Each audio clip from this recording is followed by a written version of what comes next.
बिस्मिल्लाहिर्रहमानिर्रहीम। स्टूडेंट्स, हमारा आज का टॉपिक है effect of bonding on properties of substances. एक सब्सटेंस की प्रॉपर्टीज बॉन्डिंग से किस तरह अफेक्ट होते हैं। फर्स्ट वन है rate of reaction. Ionic compound जब रिएक्शन करते हैं तो उनके बीच रिएक्शन यूं ऐसे चुटकी में कंप्लीट होता है। आयनिक कंपाउंड्स का रिएक्शन फास्ट होता है, बहुत तेज। इसकी वजह यह है कि रिएक्शन के दौरान आयनिक बॉन्ड टूटता नहीं। आयनिक बॉन्ड सिर्फ एक ही टेक्निक से तोड़वाया जा सकता है और वो है इलेक्ट्रोलिसिस। हीट की मदद से आप आयनिक बॉन्ड तोड़वा नहीं सकते। तो जब आप एक आयनिक कंपाउंड दूसरे के साथ मिलाते हो, आयनिक बॉन्ड टूटता नहीं है। एक सब्सटेंस का पॉजिटिव दूसरे के नेगेटिव के साथ मिल जाता है। ऐसे AgNO3 सिल्वर नाइट्रेट और सोडियम क्लोराइड रिएक्शन के दौरान इसका पॉजिटिव इसके नेगेटिव के साथ मिल जाएगा और इसका नेगेटिव इसके पॉजिटिव के साथ, और ये रिएक्शन नैनो सेकंड से भी कम टाइम में कंप्लीट होगा, जबकि कोवेलेंट कंपाउंड के दरमियान रिएक्शन बहुत ज्यादा स्लो। इसकी वजह ये है जैसे कि जब हाइड्रोजन और क्लोरीन आपस में मिलेंगे दे विल फॉर्म HCl, तो ये रिएक्शन स्लो होगा। इसकी वजह ये है कि पहले इनमें मौजूद कोवेलेंट बॉन्ड टूटेगा और उसके बाद ये बॉन्ड बनेगा। तो कोवेलेंट बॉन्ड स्टेबल बॉन्ड होता है और उसको तोड़वाने के लिए ढेर सारी एनर्जी चाहिए। दूसरी प्रॉपर्टी जो बॉन्डिंग से अफेक्ट होती है वो है सॉल्युबिलिटी। आयनिक कंपाउंड पोलर होते हैं, जबकि कोवेलेंट कंपाउंड की मेजॉरिटी मोर देन 90% ये नॉन पोलर होते हैं। तो सॉल्युबिलिटी के लिए जनरल रूल है और वो है लाइक डिसॉल्व लाइक।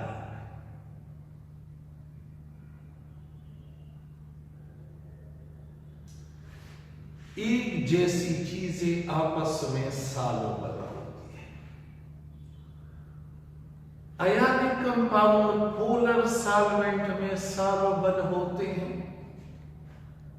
लेकिन इनकी सॉल्युबिलिटी को एक एंथैल्पी चेंज कंट्रोल करता है जिसे लेटस एनर्जी कहते हैं।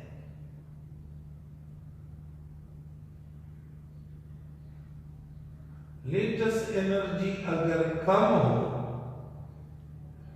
तो सब्सटेंस ज्यादा सॉल्युबल होगा। कोवेलेंट कंपाउंड नॉन पोलर, तो non polar substances non polar solvent में सॉल्युबल। तीसरी खूबी directional and non directional nature of covalent and ionic bonding. Covalent bond directional,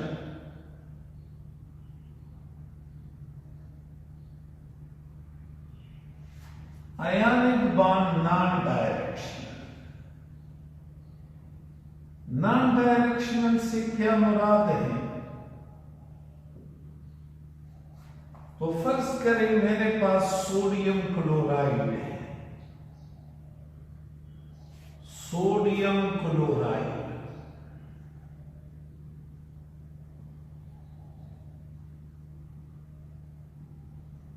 तो क्लोराइड इस साइड से भी आ सकता है, इस साइड से भी आ सकता है, नीचे से भी, ऊपर से भी, टॉप से भी और बोर्ड के उस तरफ से भी। अपोजिटली चार्ज आयन में अट्रैक्शन किसी भी सिमत से मुमकिन होती है।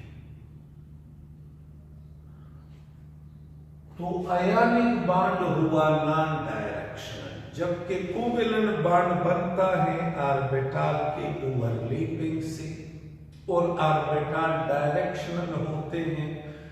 जैसे एक px दूसरे px के साथ मिला तो अट्रैक्शन होगी सिर्फ x एक्सिस के ऊपर।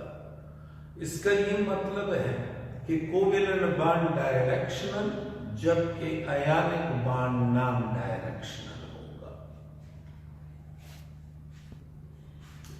और इस चैप्टर का आखिरी टॉपिक है classification of solids on the basis of bond. असल में ये जो टॉपिक है ये चैप्टर नंबर 6 का टॉपिक है। यही टॉपिक चैप्टर नंबर 6 में भी है, लेकिन चूंकि बॉन्डिंग से रिलेटेड है तो मामूली सा टच इस टॉपिक का इस चैप्टर में भी दिया गया है। एक्चुअली ये टॉपिक सॉलिड वाले चैप्टर का टॉपिक है। सॉलिड्स को बॉन्ड के बेसिस पे 4 टाइप्स में डिवाइड किया जाता है। ये 2 पार्टिकल, इन 2 पार्टिकल के बीच कौन सा बॉन्ड बन रहा है, इस बेसिस पे सॉलिड की 4 किस्में हैं। आयनिक सॉलिड, कोवेलेंट और network solid, metallic solid, molecular solid. आयनिक सॉलिड अपोजिटली चार्ज आयन से बने होते हैं, जैसे सोडियम आयन, क्लोराइड आयन। ये अपोजिटली चार्ज आयन के बने होते हैं।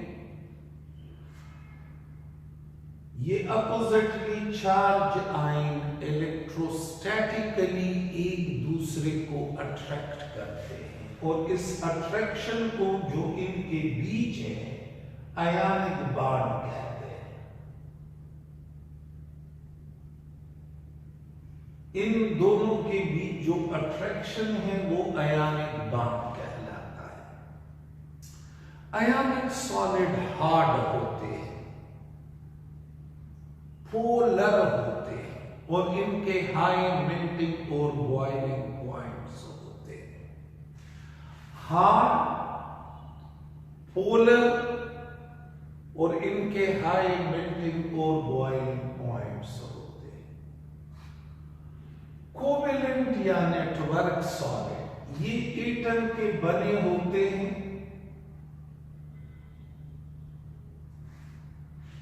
ये एटम एक जैसे भी हो सकते हैं, जैसे डायमंड और ग्रेफाइट में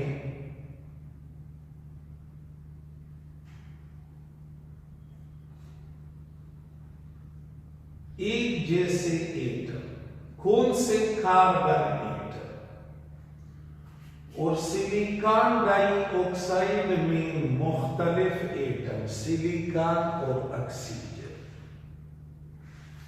इनका जॉइंट स्ट्रक्चर होता है, ये आयनिक भी जॉइंट स्ट्रक्चर वाले।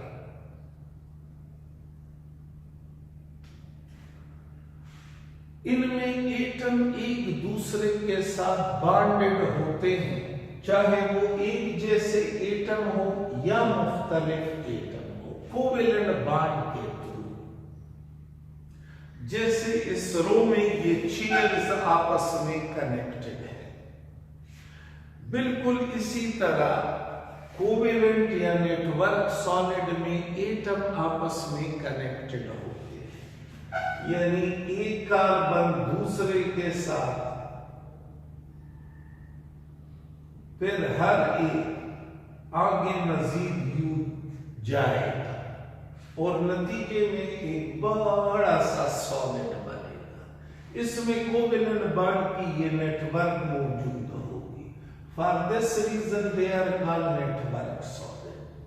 ये भी हार्ड होते हैं, इनके भी हाई मेल्टिंग और बॉइलिंग पॉइंट्स होते हैं और ये किसी भी सॉल्वेंट में सॉल्युबल नहीं होते। ये बुक में एक गलत जुमला लिखा है, they are soluble in non polar solvent. ये किस में फिर आपको बताऊं, ये वो वाहिद सॉलिड हैं जो किसी भी सॉल्वेंट में सॉल्युबल नहीं होते। ये इनसॉल्युबल। और दूसरी जरूरी बात इनके मुताबिक ये कि अगर आप इन्हें मेल्ट करोगे तो केमिकल रिएक्शन होगा, और सब्सटेंसेस मेल्ट करने पे केमिकल रिएक्शन नहीं करते। सिर्फ ये कोवेलेंट या नेटवर्क सॉलिड मेल्ट करने पे केमिकल रिएक्शन करते हैं। इसका एग्जाम्पल है डायमंड, ग्रेफाइट और सिलिका, सिलिकॉन डाइऑक्साइड। ओके, तो मैंने आपको कोवेलेंट सॉलिड की दो खूबियां बताई। पहली खूबी ये कि ये किसी भी सॉल्वेंट में सॉल्युबल नहीं होते। दूसरी खूबी ये कि इन्हें अगर आप मेल्ट करोगे तो ये केमिकल रिएक्शन करते हैं। मेटालिक सॉलिड जितने भी मेटल्स हैं सिवाय मरकरी के वो सॉलिड स्टेट में होते हैं और मेटालिक सॉलिड कहलाते हैं। इनमें पार्टिकल केटाइन यानी पॉजिटिवली चार्ज आयन और फ्री इलेक्ट्रॉन्स होते हैं।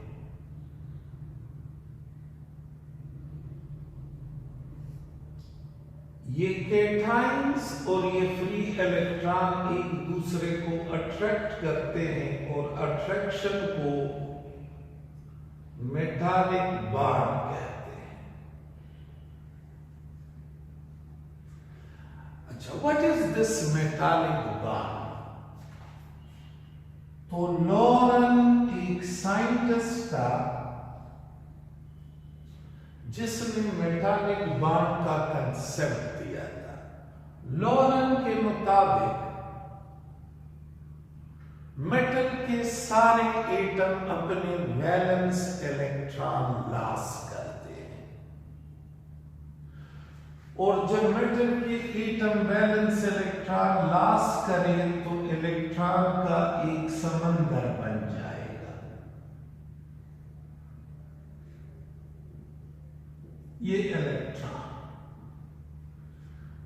ये मेटल के एटम में अपने वैलेंस इलेक्ट्रॉन लॉस, तो जब लॉस हो गए इलेक्ट्रॉन का एक समंदर बना जिसे इलेक्ट्रॉन सी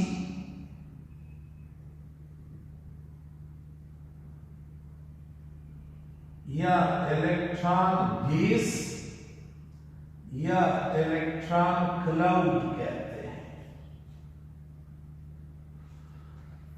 जब एटम से इलेक्ट्रॉन निकल जाए तो उस पे पॉजिटिव चार्ज आएगा।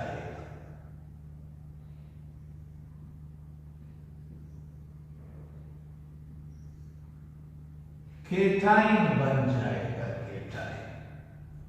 अब ये केटाइन अपने इलेक्ट्रॉन को और दूसरे एटम के इलेक्ट्रॉन को अट्रैक्ट करेगा।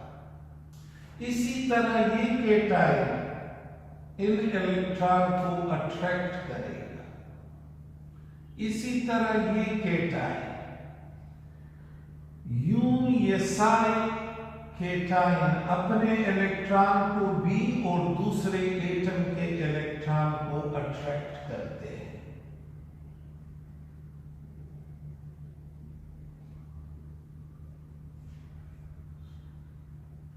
इन केटाइन्स और इलेक्ट्रॉन के दरमियान अट्रैक्शन को मेटालिक बॉन्ड कहते हैं और ये सब्सटेंस कहलाएगा metallic solid. Metallic solid good conductor होते हैं। ये हार्ड हो सकते हैं, सॉफ्ट हो सकते हैं, डिपेंड करता है कि कितने वैलेंस इलेक्ट्रॉन है। वैलेंस इलेक्ट्रॉन जितने ज्यादा होंगे उतने ये हार्ड होंगे, वैलेंस इलेक्ट्रॉन कम तो ये सॉफ्ट होंगे।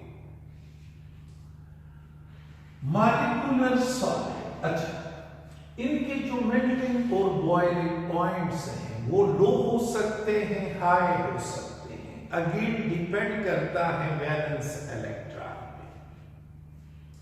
मॉलिक्यूलर सॉलिड ये मॉलिक्यूल के बने होते हैं, इनको सॉफ्ट सॉलिड भी कहते हैं। इसकी वजह ये है कि इनमें मॉलिक्यूल एक दूसरे को वैन डर वाल फोर्सेस से अट्रैक्ट करते हैं।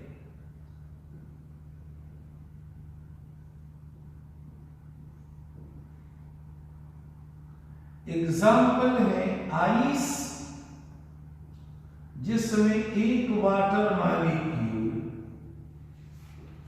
दूसरे वाटर मॉलिक्यूल को हाइड्रोजन बॉन्ड से अट्रैक्ट करता है।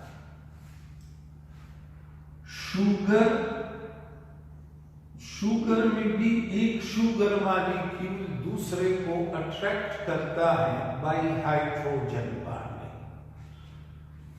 तो मॉलिक्यूलर सॉलिड सॉफ्ट सॉलिड कहलाते हैं।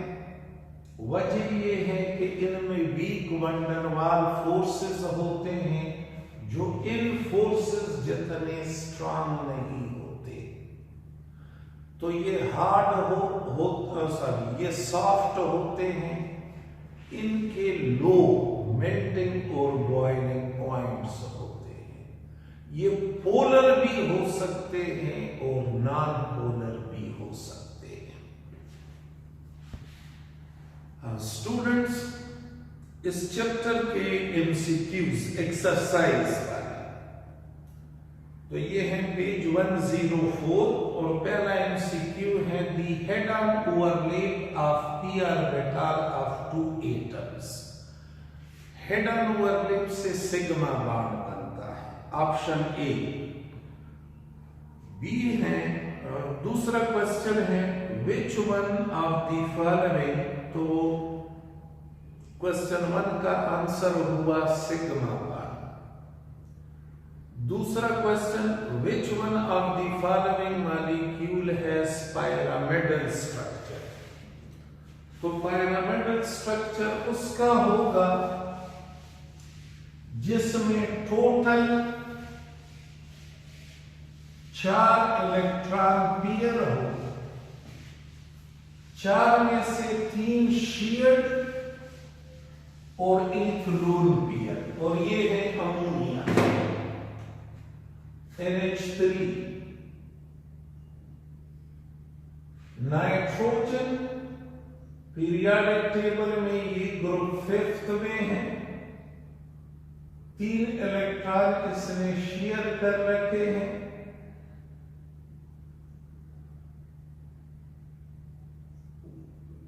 टोटल 4 पेयर, 4 में से 3 शेयर्ड और 1 लोन। क्वेश्चन 3 है the species in which central atom uses sp2 hybridize orbital, ये है CH3+। कैसे sp2 हाइब्रिडाइज्ड है, तो देखो कार्बन पीरियोडिक टेबल के ग्रुप 4th में है, प्लस का मतलब है इससे एक इलेक्ट्रॉन निकल चुका है, तो ये प्लस। 3 इलेक्ट्रॉन इसने शेयर कर रखे हैं।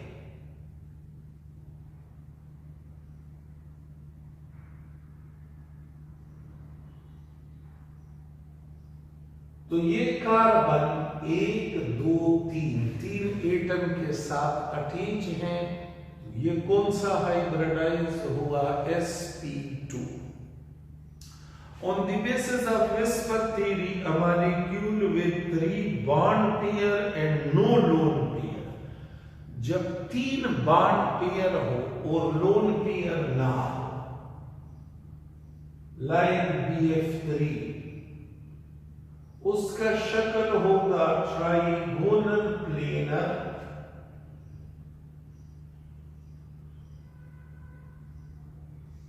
तीन बॉन्ड पेयर लोन पेयर नहीं है, ऐसा मॉलिक्यूल होगा trigonal planar. Option B. Question number 5 है, which one of the following is an example of network solid?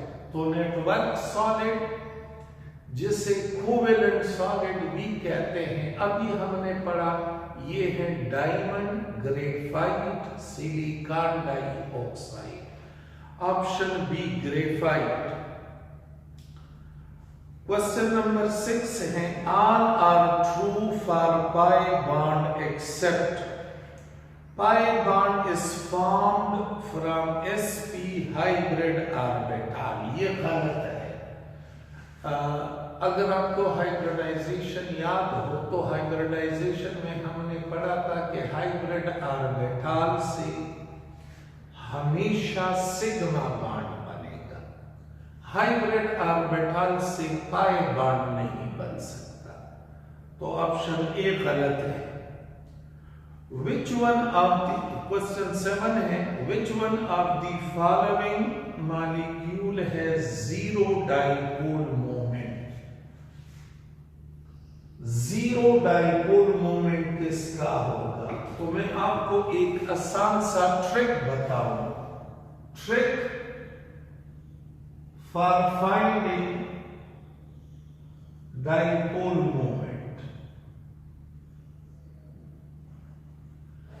अगर सेंट्रल एटम के पास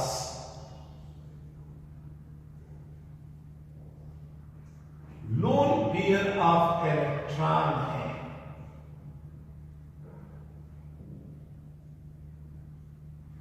उसका डाइपोल मोमेंट नॉन जीरो। और अगर सेंट्रल एटम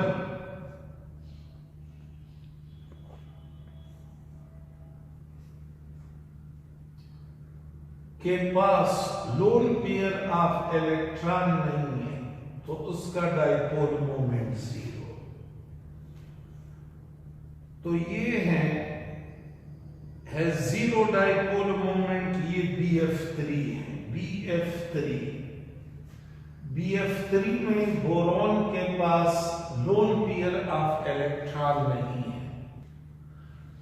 BF3 में बोरॉन के पास लोन पेयर नहीं है। बोरॉन ग्रुप 3 में है। वैलेंस शेल में 3 इलेक्ट्रॉन और तीनों उसने शेयर कर रखे हैं। लोन पेयर नहीं है तो डाइपोल मोमेंट होगा zero. The bond angle in water, option D 104.5. Question 9 है, which one of the following compound has highest ionic character? Highest ionic character means इनमें ज्यादा पोलर कौन सा है? पोलर वो ज्यादा होगा जिसमें बॉन्डेड एटम की इलेक्ट्रोनेगेटिविटी डिफरेंस ज्यादा होगी। HF ज्यादा आयनिक है। 10 है, liquid oxygen is paramagnetic. In carbon dioxide the number of sigma covalent bond. Carbon dioxide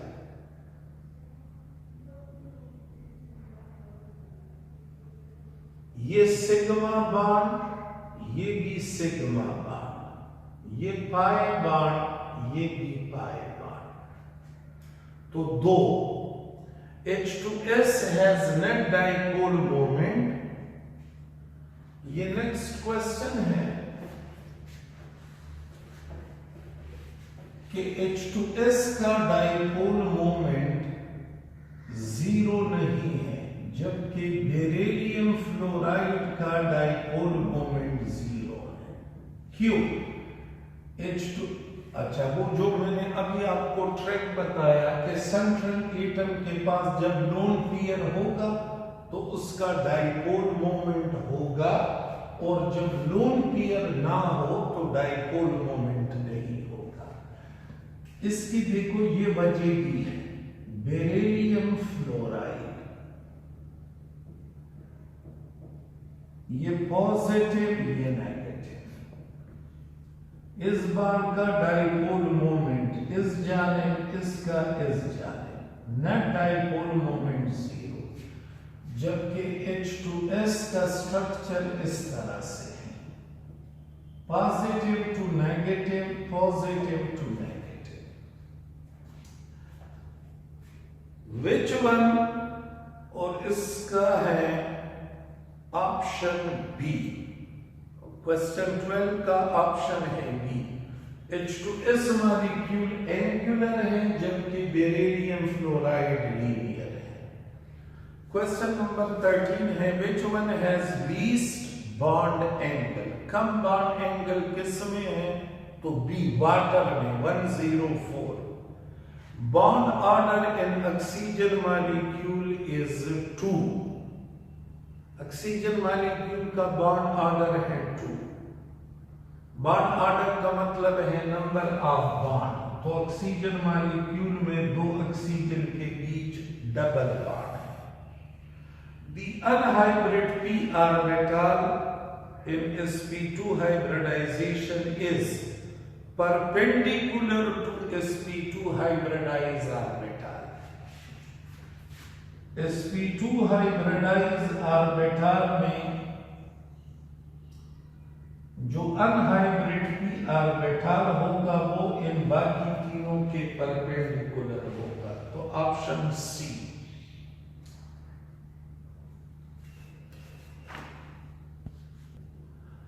students, इसके साथ ही बॉन्डिंग वाला चैप्टर खत्म हुआ।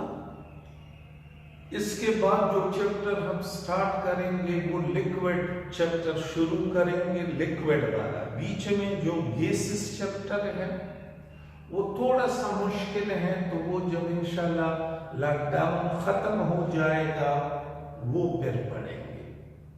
फिलहाल कल से जो हमारा लेक्चर होगा वो होगा लिक्विड वाला चैप्टर। वो थ्योरी है, आसान है, ज्यादा मुश्किल नहीं है। गैसेस वाला चैप्टर फिर हम फिजिकल क्लासेस में पढ़ेंगे, और कल से इंशाल्लाह हम स्टार्ट करेंगे लिक्विड वाला चैप्टर। तो बीच में ये गैसेस वाला चैप्टर जब फिर आप वापस आओगे तब पढ़ेंगे। कल से इंशाल्लाह लिक्विड वाला चैप्टर शुरू करेंगे।